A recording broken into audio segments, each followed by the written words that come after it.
Hello, Bacho. Let's read the given question. The question says, what is normal shift? Explain. Obtain the expression for normal shift. Indicate how this helps to determine refractive index of a medium. So, यहाँ पे we need to understand कि about normal shift को समझने के लिए we must have a idea of refractive index, जो कि हम define करते हैं real depth upon apparent depth. Alright, so we have studied already कि जब भी कभी कोई ऑब्जेक्ट को हम डेंसर मीडियम में देखते हैं from rare medium, so it appears to be raised, या फिर वो कुछ ऊपर दिखती है हमें. जैसे फॉर एग्जांपल अगर वाटर टैंक में हम कॉइन को डाल दें और कॉइन को हम ऑब्जर्व करें, so coin appear to be lifted और रेज्ड अप. सो ये फिनोमिना क्यों है? ये it is the phenomena due to what? Due to refraction of light. अब रिफ्रैक्शन में नॉर्मल शिफ्ट क्या है? नॉर्मल शिफ्ट को समझते हैं पहले. सो नॉर्मल शिफ्ट का अगर हम डेफिनेशन देखें, so we can write the distance between the object, it is nothing but the distance between the object and image, alright, is called normal shift, is called normal. इसको हम S से denote कर रहे हैं.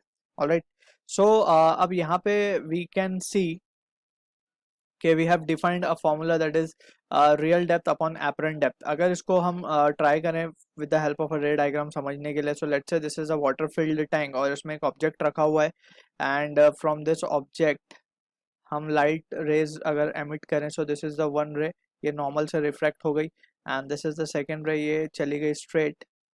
सो from this अगर ये रे को हम बैकवर्ड प्रोड्यूस करें, so we will be getting a point. ये ऑब्जेक्ट ओ यहाँ पे था पहले, अब ये यहाँ आ गया है, इसकी इमेज यहाँ क्रिएट हो चुकी है. So this was our actual और real depth, and this is जहाँ पे इमेज बनी है, this is our apparent depth. Alright, अब यहाँ से from this we can let say जो लिक्विड इसमें फिल्ड है अभी फिलहाल के लिए, हम उसका रिफ्रैक्टिव इंडेक्स म्यू मान लेते हैं.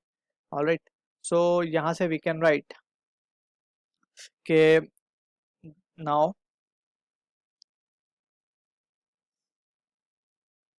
सो यहाँ पे अगर हम केयरफुली एनालाइज करें, ये जो डिस्टेंस है आई से ओ का, this is what the apparent shift is, जिसे हम एस कहते हैं. Alright, sorry, normal shift is.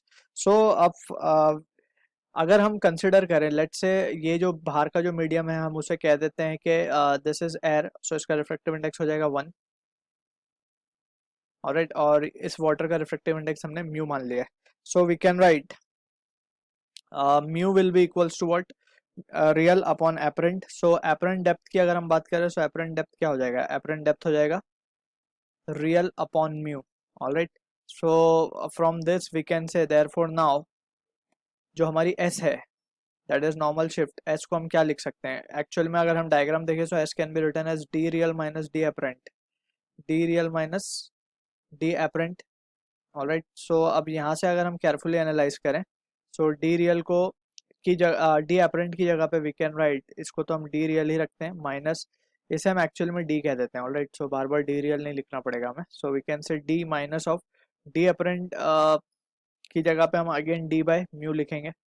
सो यहाँ से we can see this will imply that जो एस की वैल्यू हमारे पास आ रही है वो आ रही है d into 1 minus 1 upon mu.